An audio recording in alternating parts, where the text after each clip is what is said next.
प्राण्यांची पार्टी. लेखक ऋषिकेश निकम.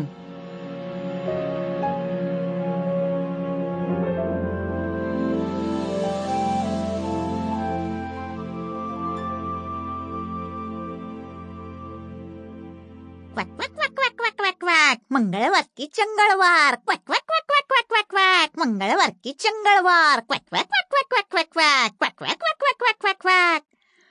बाबू बदक असं म्हणत जंगलातून पळत जात होतं. वाटेत बाबू बदकाला किल्लू खार भेटली. बाबू, अरे एकटाच काय बडबडत जातोयस? काय या मंगळवारी? किल्लू खारीने विचारलं. बाबू बदक तिला सगळं सांगायला लागला. क्वॅक क्वॅक क्वॅक क्वॅक क्वॅक क्वॅक क्वॅक. अगं, कुक्कू कोंबडी आहे ना माझी मैत्रीण. ती जंगलाबाहेरच्या शेतातल्या घरात राहते बघ.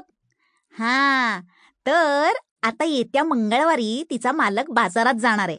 अख्खं घर दिवसभर रिकामच असणार. मी सकाळी माझ्या बायको मुलांना घेऊन तिथं फिरायला जाणार.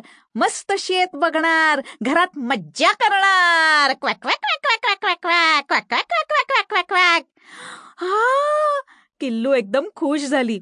ए बाबू, मला पण घेऊन चल ना, मला पण यायचंय. किल्लू एकदम विनंती करत म्हणाली.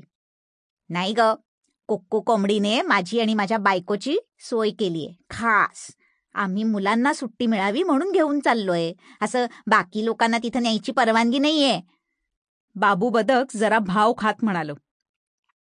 अरे पण बाबू, मी Sample complete. Ready to continue?